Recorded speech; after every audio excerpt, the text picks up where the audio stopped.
So different things: draw, identify, make a mind map, a graphic organizer, argue your point in an editorial. So you see kind of the multiple intelligences. You choose the one that speaks to you. And they're doing it about both engagement and motivation. So they've got to do one of those to each. Or this one, take the letters to engagement and create a mnemonic for it. So something that is entertaining, engaging to them as they come in. So you're taking advantage of every minute right from the start. This one is anagrams. So each one of those lines makes one word. Does anybody want to guess? They all have to do with classroom management. You should be able to get the rules. Very good. Very good. Gets a little trickier after that. Only because in the example, it shows them broken apart, but they're all one words. But that's kind of like a mind game with you. It tricks your brain because the letters are separated. Discipline is the third one. Very good.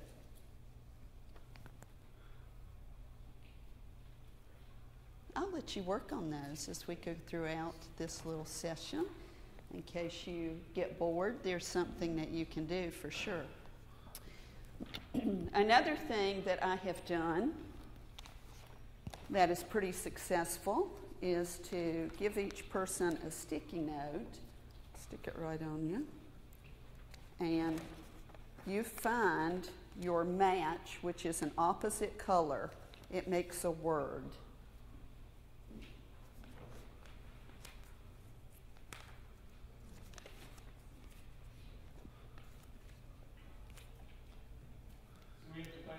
Find someone else in the room that is going to add to your room, add to your word to make a word.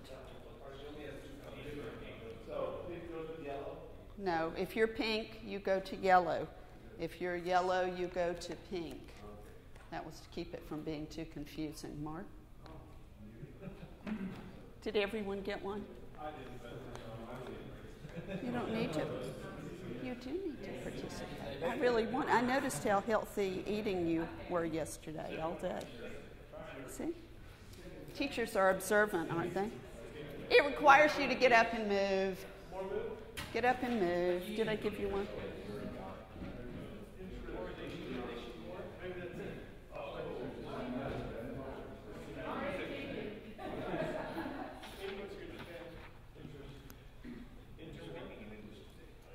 When you find your match, come stick them to the board.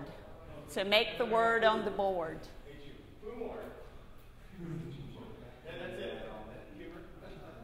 They're not compound words.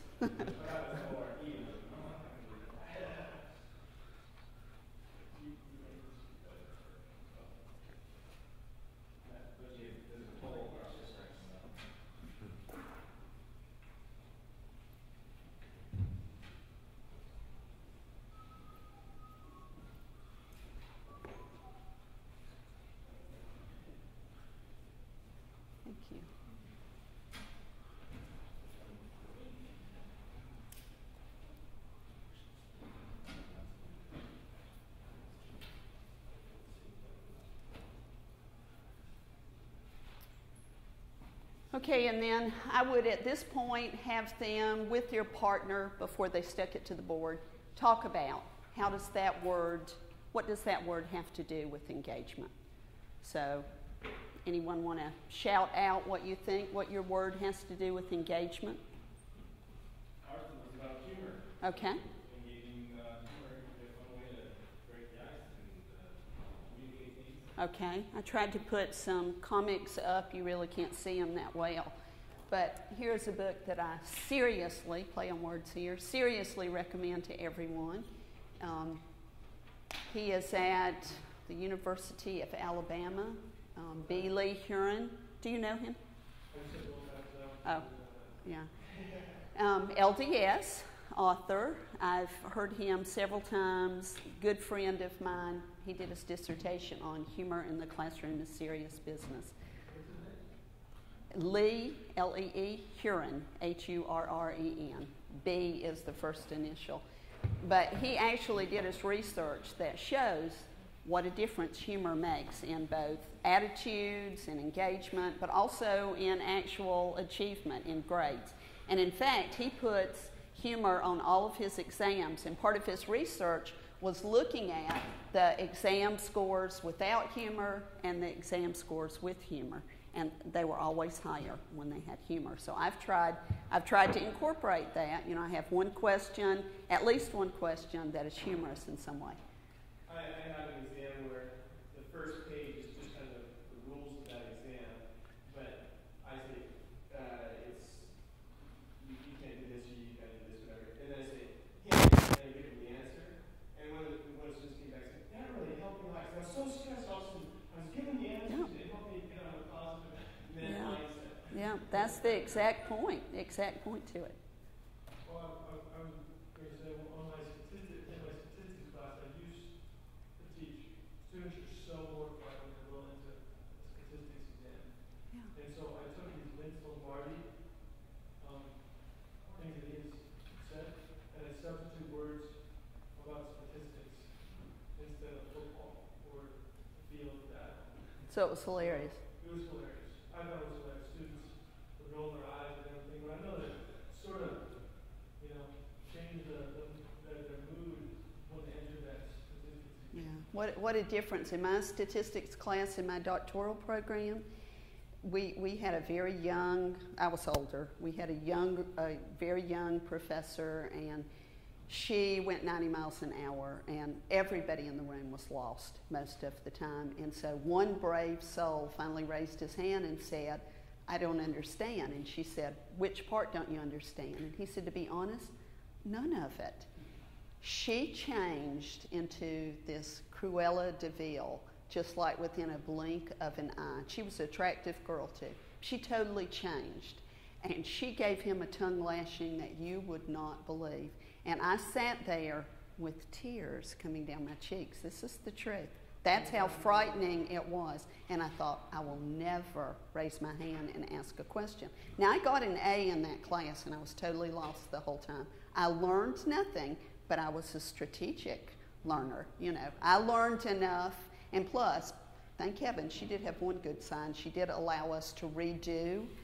You know, every time we would not do well, she'd let us redo it. And so I'd redo until I got the A. So I got the A, but I learned nothing, which is why I did qualitative instead of quantitative. It kind of speaks to the emotional component that you're talking about, all the very negative experience you learned. An important lesson that's very salient to you today, your doctor, because it's a highly emotional, engaging experience.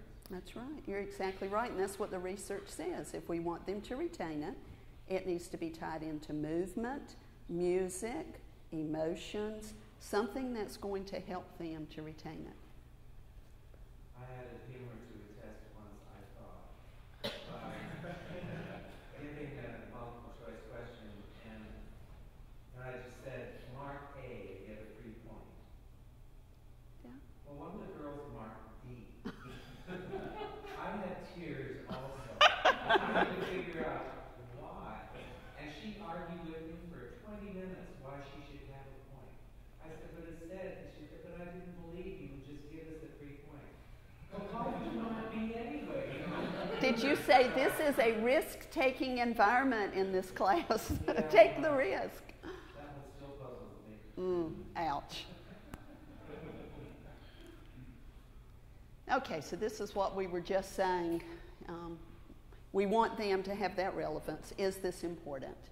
But also, can I do this? Is this something that I can actually accomplish? And of course, humor will help with all of that. I always, and I have handouts here. If you'll take one and just send those around. I always give them this college student interest inventory. And that helps to get a little bit of background and to find out what they're interested in. So if they're one of those hardcore, you just can't figure out type of students, sometimes the information they give you in the sheet will help you. I also have all my students do a name tent, And I tell them on the front to put the name they want me to call them very large where I can see it with my old eyes. And then on the back, they can put their whole name, where they're from. And then another week, like the next week, I ask them to tell me whatever they would like for me to know inside their name tent. And then I use that as a place to put sticky notes to ask them questions, and then they give answers, and we continue on with that. So that works really well. Sometimes How do you keep those from getting lost, or do you keep the name tags? I do. I line these up on the chalkboard tray or the whiteboard tray, and when they come in, they pick it up and sit down with it. When they go out, they put it in my blue basket. And so that way I can quickly glance at the board and see who's absent or who's tardy or whatever. So I keep them. And then during the week, I can look at them. I don't look at them every single week. Corin, you didn't hear me say that. I have one of my students here. But I do frequently, and it's a place for us to talk back and forth. And what I have found is that students will put things in there that they would never say in the class, but information they'd like to tell me. I had a student who told me, something you might be interested to know is I had a heart transplant when I was 14. So, you know, he didn't want to say that out loud in front of the whole class, but he wanted me to know that. And lots of things like there. Sometimes students will talk about that they were abused, you know, and that's why they want to learn this classroom management so carefully. You know, they want to be this perfect teacher because of that. I'm in School of Education, obviously. So different ways. This is one of the foldables. I like this format because it stands a little easier. The only downside to it is it's not as private as these are, but lots of different formats that you could use on those. So you want short-term engagement to intrigue them and capture their attention, but you've got to have the type of long-term engagement that helps them connect the instructional goals that you've created and their personal goals that they have. So he talked about this yesterday, you know, what is their purpose for being there and how does your curricular goals tie into that. There's got to be connection there. And basically, you want them to say, yeah, I can do this. This is a class that I can be successful. I can do it. Okay, so let's talk about that a little bit. I have a question somewhere right here. How is dissecting an owl pellet like analyzing a lesson plan? And I have an owl pellet up here and some toothpicks and a tray. I have a diagram of something you might find in the owl pellet, and I even have gloves. So if anyone would like to attempt that, we can do that. No takers on it. They're all completely sterilized. It tells you right in this booklet that they're sterilized, so they're sanitary. I wouldn't advise like eating it or anything, but you're not going to get sick. Would you like to try? Okay, so you can actually take that maybe over to this table where you've got some room. Would you like the gloves? Well, you can try the gloves. These are like safety gloves. Okay, so while he's doing that, let's talk about how is dissecting an owl pellet like analyzing a lesson plan. I work with student teachers, so that's why this is relevant for me. Okay, it's messy. Interesting. Can you elaborate on that a little bit? Sure. When you analyze a lesson plan, you discover that it's not as clear and precise and straightforward as you might want to dig into it. You discover that there are parts or questions or things that come out of it that you just kind of messy. Right. You probably will have a better time doing it right here. And then when you find bones, you can identify the. I'm looking for something, bones I suppose, but there's a lot of this is like lint. And it's hard to find there. There's every now and then there's something I can see. And I'm not sure what it is, but I'll set it aside. Just the toothpicks that may help you with kind of picking through it. Okay, other ideas. Why is dissecting an owl pellet like a lesson plan, analyzing a lesson plan? There's a lot of stuff that holds together the key components. There's in there that kind of keeps it in order to make it a pellet. There's some real core components that are essential to it. Okay, and so if this was our foundation education class, we would identify what those elements were. Did you have something? I was going to say most of it is potentially very interesting and stinky. Okay, all right. Very small bits of it are the most interesting. Okay, so have we identified any of the stinkiness of it? Or? I don't, it doesn't, maybe I'm just too congested, but I don't smell anything. So possibly depends on the lesson plan. So yours maybe is stinky, but Yes. not all of them are stinky in that way. So, But I mean, it's less. what you doing there, pal? Oh, hi. Other ideas about? Okay, so obviously I'm not teaching a science class here, but I'm using an object, so an object lesson to engage, to get us talking about the messiness of a lesson plan, the stinkiness of analyzing it, those kinds of things, using it as a tool to connect. Another hand here. How are we doing there? Is there more than one animal in here, potentially? Or? I wonder, do you think there is? I think so. Let's explore it a little bit further and see. Mark. Maybe there's more than one way to write a lesson plan, or one way to dissect that, it's not a powerful. Okay. TESOL program, everybody kind of has a different way of teaching students how to write a lesson plan. And, you know, the way we teach it isn't even necessarily the way that I do it myself personally. Once you automatize certain processes, Okay. So maybe you need the proper tools to analyze a lesson plan and also the proper tools to dissect. So maybe some tweezers or a magnifying glass would have helped if you'd had the proper tools. Good mnemonic for OWL. Objects wow learners. So object lessons to help engage, to help win, to help wow the learners. This is one of my favorite object lessons. I use this at Sunday school, actually, Sunday school class. But if you can envision that this line represents eternity. So we've got the pre-existence, and that line just keeps going out that door and forever.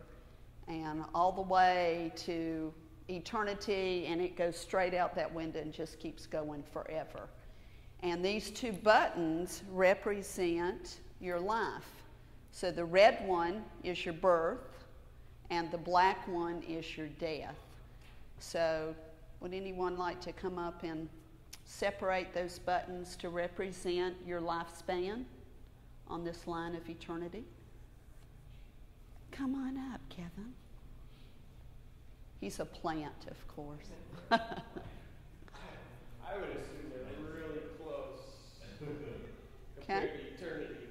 All right. That's my Disagreements?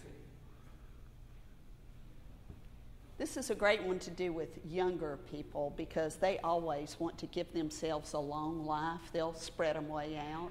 And so you let several of them do that, and then you literally just push them together. Sometimes I say, does anybody have any glue out there? You know, or tape, I can put these together.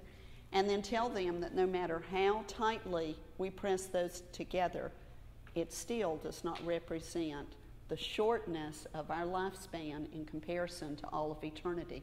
Yet, the choices that we make between those two buttons right there affect all of eternity.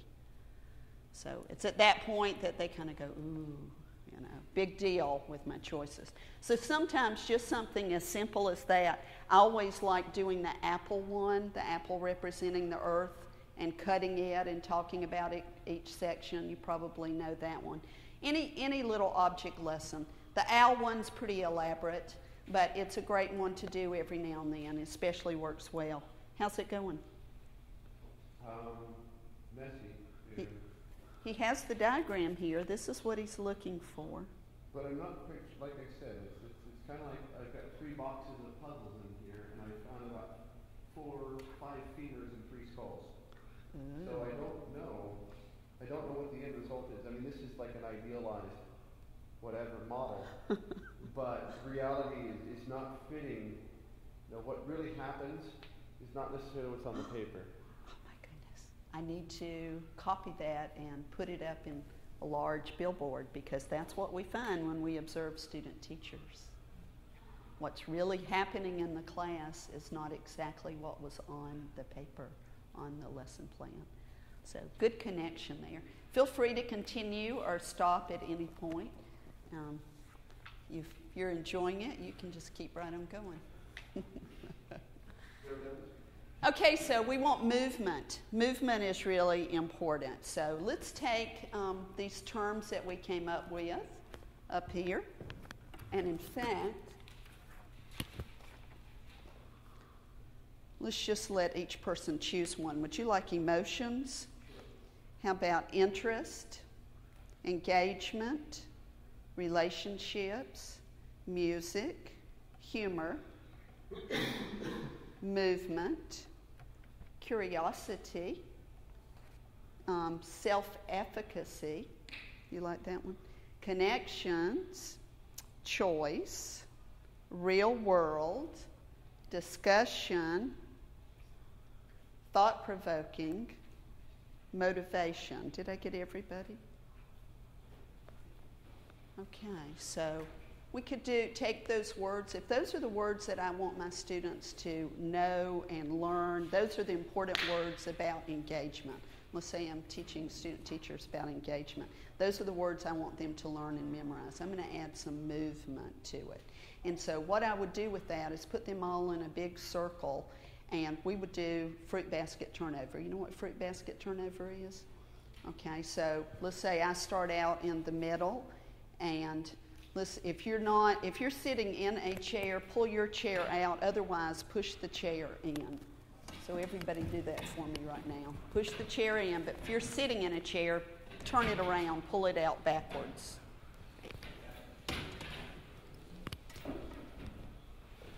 Okay, we got it. So obedient. Okay, so I don't have a chair and I want a chair, and so I'm going to say movement, music, humor, and curiosity. If that's you, you've got to get up and switch seats with somebody. Movement, curiosity, music, humor.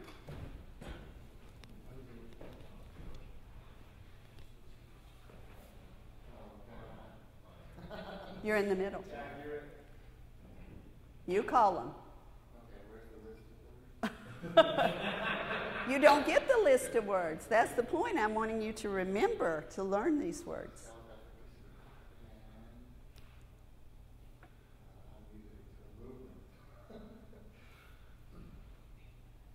Go, go, go.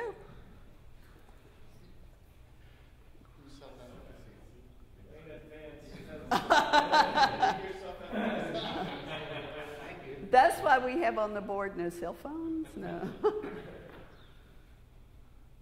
So you're calling them.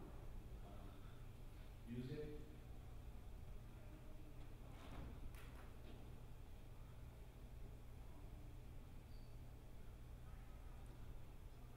If you can't remember all of them, you can always say emotions turnover, or no, excuse me, engagement turnover, and everybody has to move.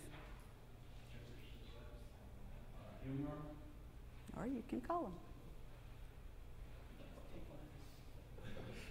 And then you have to hurry.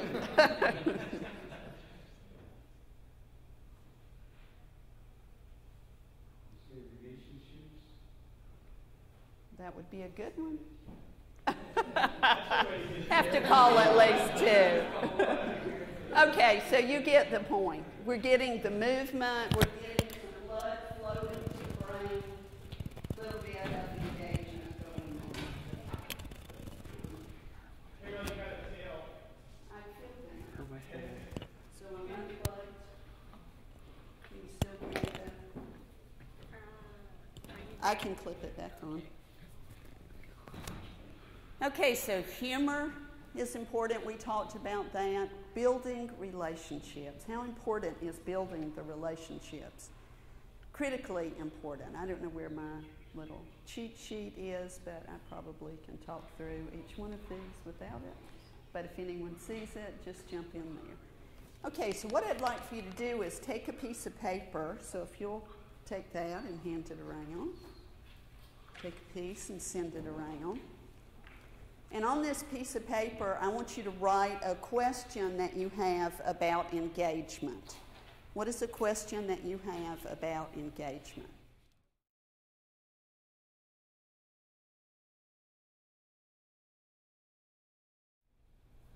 Okay, got it done?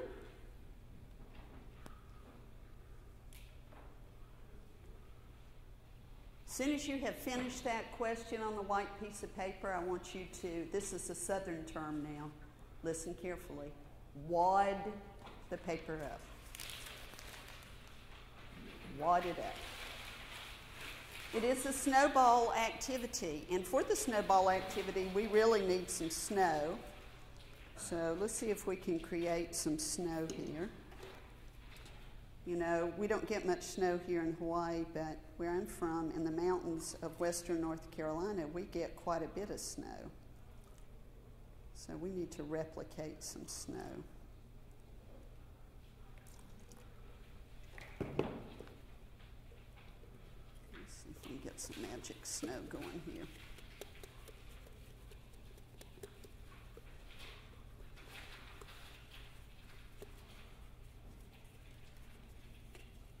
Ooh, it's growing. So we have a lot of snow now. Woohoo, it's snowing. Okay, let's do the snowball activity. So what I want you to do when I say go is to toss your snowball at me. I didn't say go. Go! All right, now get up and find a snowball and unwad it and answer the question. If it's your question, throw it back and find a different one. You get to feel the fake snow when you come up.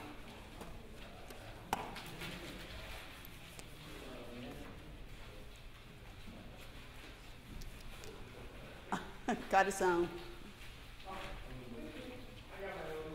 What is the probability? Come on, tell us. What's the probability you get your own? Okay, when you read it, write an answer to the question.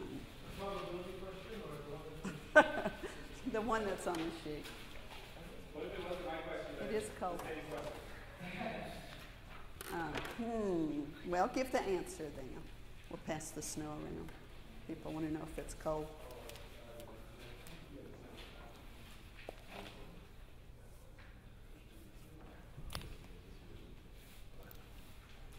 Okay, so I won't have the time to have you go all the way through this activity, but the snowball activity is great because what I have them do after they answer the question is wad it back up, throw it again, get up, get it again. This time they elaborate.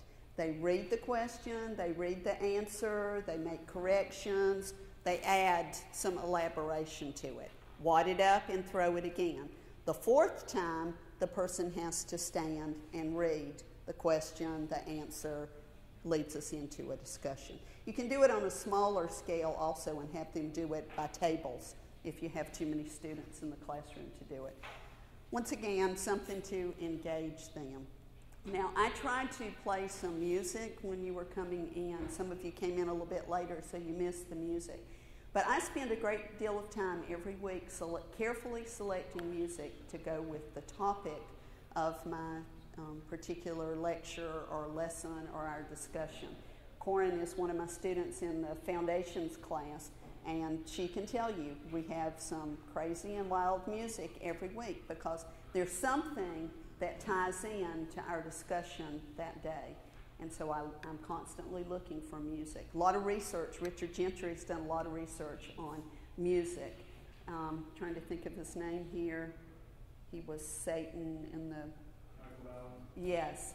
He has done a great deal of research about the power of music and in retaining the information. So anything you can put to movement, music, or tied into emotion is a good way to retain it. So we talked about the movement. Games are really important. I do lots of different things with games. These cubes are really fun, and if you don't want to spend money to get the cubes, you can make your own. The difference with making your own is it's time consuming, and once I have that one glued and made, it's only good for those particular questions. Whereas these cubes that you buy have the pockets, and so all you have to do is change your questions and put them right in. But this is a fun way to do it. You can do it small scale, table by table, or you can do it a whole class. So do you roll it on their table? you toss, they toss, and then whatever comes up, that's your particular question. These are pretty cool. This is the memory tools, and it's RARE. RARE standing for relevant, relevant to them. Action, needs to be the movement in it. What's the other R? Retrieved, that means you use it, so you're making that pathway strong, using it frequently. And then the E is emotional. So whatever, this one, what is a hidden curriculum? Describe equitable treatment. Explain the meaning of foundations to education. Describe a good learning environment for students. I actually use these as, don't listen to this part, Corey, as the review for the exam, because it's a game, and so it takes a lot of the stress off. They play the game the whole time, come back, they're ready to take the exam. They've had a thorough review. So any kind of game that you can use that fits in is fun. Thought-provoking discussions are important. We talked about that. He modeled that so much yesterday in the thought-provoking discussions. I like to use Bloom's taxonomy. Up here I have a good example of Bloom's taxonomy, and I have a post-it note that say, partners, remember I train teachers, partners stand on one foot and teach their partner this particular Bloom's taxonomy, okay? If the foot falls, they have to start again, and so then they switch turns. So what's the deal about that? Well, it's entertaining, it's fun. You get some laughter created in the classroom, and once again, it's the movement, and so it goes back to the research that the movement ties into it. So using Bloom's taxonomy is a good way to do it. I make for my student teachers, and I have these for you, actually up here. Send one around. It's just the list of Bloom's taxonomy, the different categories, and then around it, the activities that you would do with each one of those. So if it's create, that's where you combine, you hypothesize, you role play. And then on the last section, it gives you some products. So like a story, a cartoon, a news article, a radio show, a new game or product. So what I have them do in partners or groups is spin the paper clip, and wherever it lands, that's the Bloom's taxonomy that they have to use to explain the topic that we're talking about that day. So instead of just recall of facts, knowledge level, maybe they're in application or they're in evaluate in that way. And so with it, all you need is your little brad in the middle and a paper clip. So I'll send those around to you in case somebody wants to actually make theirs. Feel free to do that. So things that spark curiosity and add a bit of motivation to it. So any kind of unusual information, making connections. I put up here on the board, today is February the 20th. So on February 20th, 1962, John Glenn was the first American to orbit the Earth. That was 53 years ago. What other firsts have taken place since then? So getting some discussion going. And then talking about which of those firsts have directly impacted you or your life. And then finally, kicking it into deeper thought, what would you like to be the first at? So if you could be first at something, what would that be? So making connections, unusual information, something that's themed to the lesson, any of that works.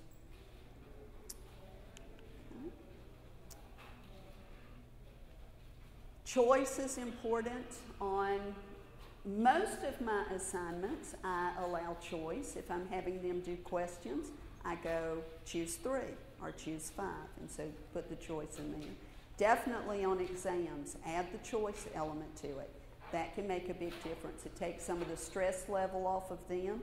If they're scanning down through there and they see one they know they don't know, they get to skip it because you're giving them the element of choice. And so the choice makes a big difference for them.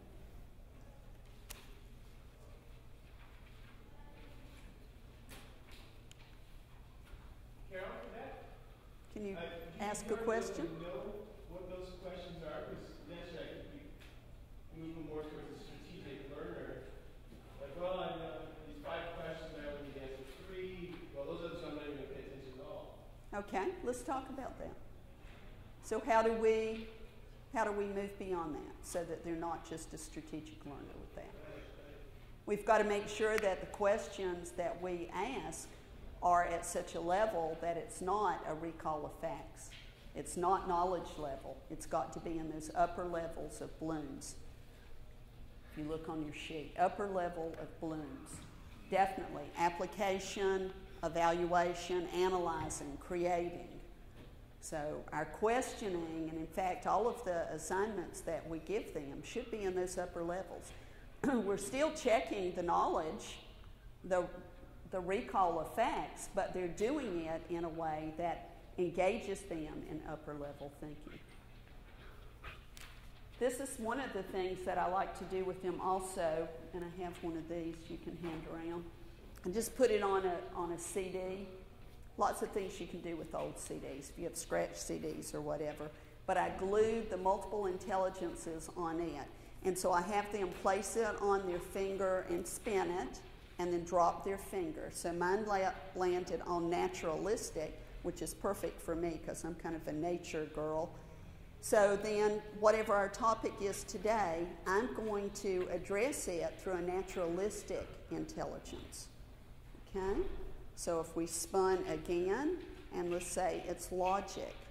Okay, so that may be your particular strength. Maybe you have strengths in logistics and math. Statistics would be over in that one probably. So what I'm wanting my student teachers to do is, how would I teach that particular subject to the students in the classroom who have that strength, that particular intelligence in that way? So just a way to get them to think about incorporating multiple intelligences in their thinking is a good thing to do. All right, how much time do we have? Very little time. Can you elaborate on the nature smart naturalistic one I haven't heard? Okay, it was one that he added later to his taxonomy, but it means a person who learns or expresses themselves better in nature. So definitely being in nature helps, but also bringing in, like the CD that I have at the beginning that had nature on it, including some kind of nature in your questioning or in your stories or example. Any of that can be good. I have up here lots of examples. Bookmaking is a really good way to help them remember things because they're both using their hands, which engages multiple portions of their brain, and then that helps them to retain whatever it is. So I'm trying to see where my nature one would be. Here's a good one. This is a leaf book. Okay, so they've made it with a stick and twine, which is more earthy looking. They've copied the leaves, taken a crayon and rubbed over the leaves. And so now on this booklet, this is where I would have them record the notes for today. Okay, so they're integrating their need for nature, they're thinking about nature in a format that will appeal to them. Lots of different examples up here. Hopefully I'll leave a few minutes here at the end. You can come up and look around at some of them. Let's take just a minute and do one of them. Yes. Oh, I love the idea.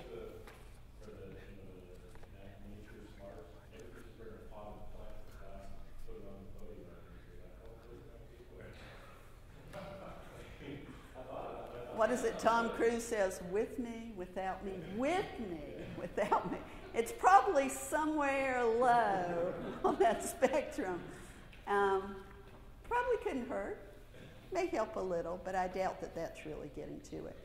I know that when I taught a middle school class, And the students they hate writing in middle school. This was 7th grade, and they just absolutely hated it. And they had a big writing exam coming up, and I was getting nowhere with them. And so I took them to Joyce Kilmer Forest.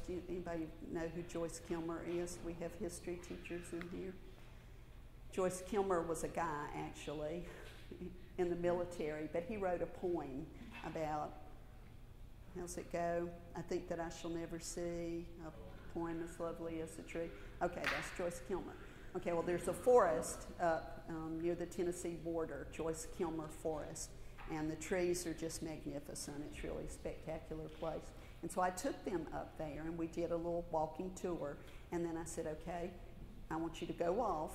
I have to be able to see you. You have to be able to see me, but spread way out. You have 1 hour to write your essay. And so they spread out, and there was a little bit of stick throwing and laughing and giggling, but pretty soon they saw I was dead serious. We're writing these essays. That was by far the best writing that I had that whole semester, was the writing that they did out under those trees. So were they all naturalistic intelligence? Probably not. Part of it was just the newness of being able to write outside, but definitely for some students. And what we do to them, and we do this to our college students, you know, we cram them into a room, and we expect them to give us high level of thinking, where perhaps it would be better if we took them out and sat on the lawn. So Yeah. it's actually that environment and not just like observational learning? It could be both. It could be both, but that's not a visual learner. I'm definitely naturalistic, but I am not visual. I'm not a visual learner at all. But, I still think it would be a little bit distinction between just a visual learner and a observational learner. Because like, when I think naturalistic, it's just observing patterns. And of course, we observe through our eyes, but I don't know. I've always heard of it described in that manner. Okay. All right. And that may be a part of it that I'm just not aware of. Okay. That may be a part of it for sure. I tend to think of that as more in spatial, which I'm definitely not a spatial learner either.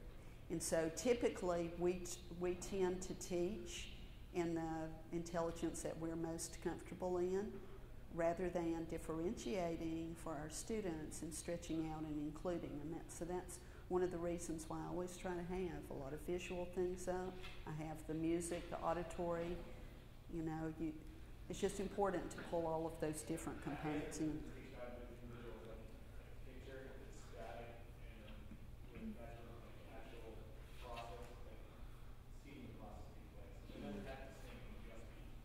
Yeah. And that makes sense, because really nature is that way, isn't it? It's full of patterns and connections and all that. Okay, so will you also take one piece of paper that's coming around? I'm going to have you make something real quick, and this way it'll help cement the idea into your brain, since we have a couple more minutes. So you need, you don't need the ruler. You just need a pair of scissors. And then we'll have at least one tape per table. Do you have a dollar that you're going to class? I do. How did you know that? I did. Did John Bailey tell you that? Yeah. Here goes Dr. Bennett with her cart. Sure. Okay, so I gave you a piece of paper, and actually,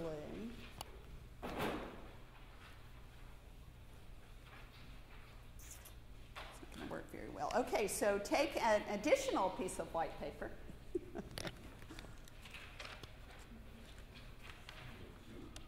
Yeah, take two. You need 2 sheets of white paper. And so when you get the paper that has the directions, if you turn it over, it has a circle drawn on the back side. I would definitely use a compass with my students. Give them maybe the radius. Let them figure out. But for you guys, special needs in here, I'll let you trace your circle. So if you'll just trace the circle on the back side of the sheet. put it underneath one of your white sheets because I don't want you to cut that one, otherwise it's not going to work very well. You'll have writing on it.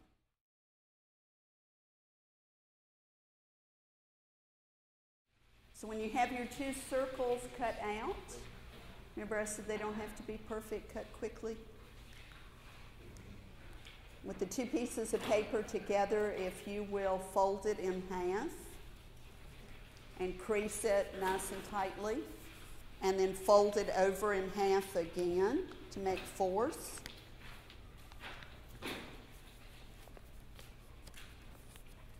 Make those creases nice and tight. And then I'm going to open it up to my circle. I'm going to cut along the fold just on the 1/4 section, just to my center. So it looks like this. I have both pieces of paper together.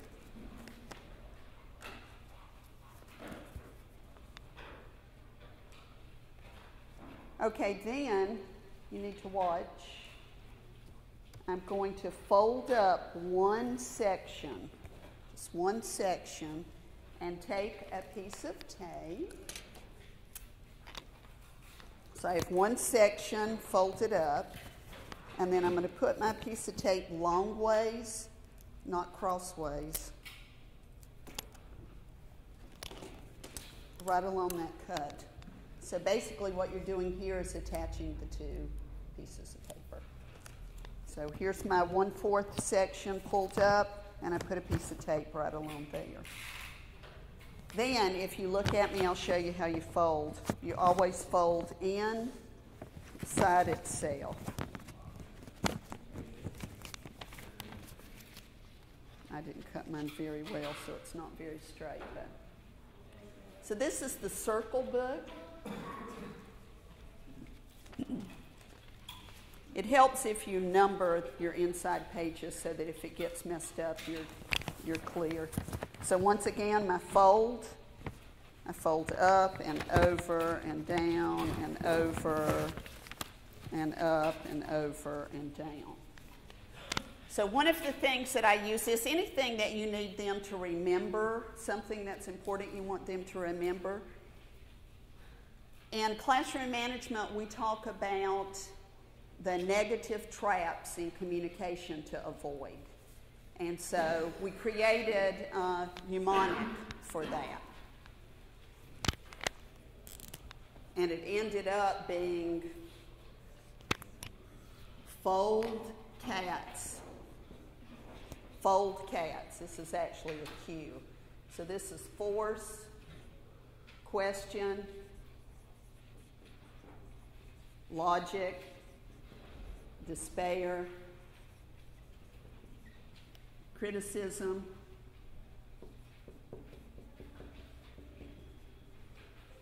argue,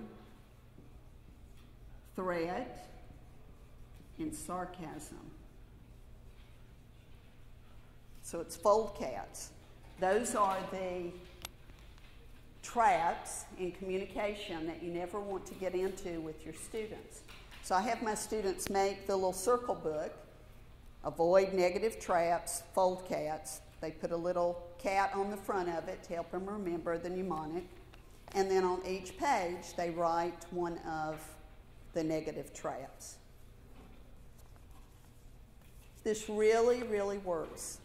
Every semester, I have students who will say, when they're doing their student teaching, I had a student that just riled me up, and I wanted to say to him, why did you do that? And then I remembered, don't question. That's one of the negative traps. And she said, making that little circle book and memorizing those negative traps has really helped me in my communication.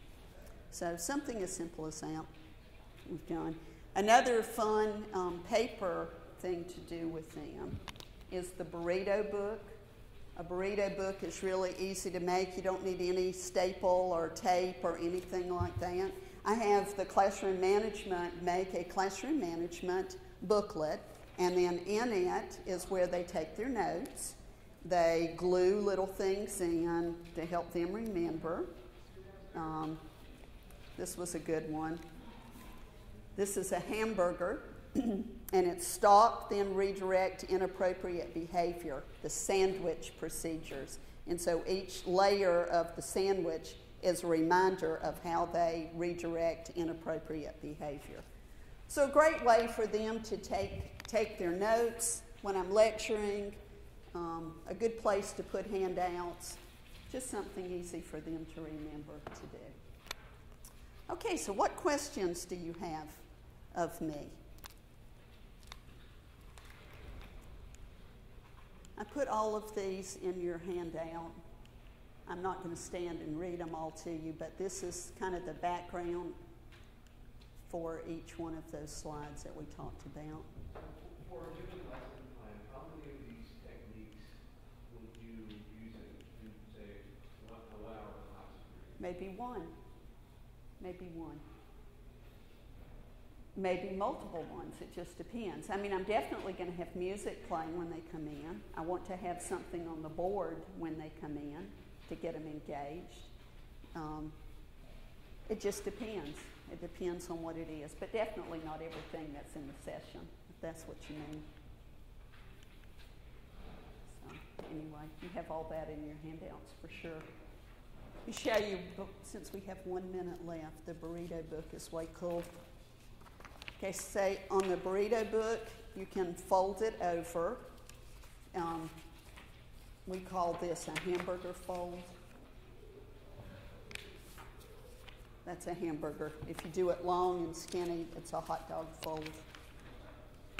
So this one's a hamburger fold. So you can have as many pieces of paper as you need, but for our purpose, we'll just use 2. So you're going to measure with a ruler a 1 inch. I'm just eyeballing it. And then I'm cutting off that area right in between the 1 inch. And then on your other stack of paper, you're going to cut up to the 1 inch.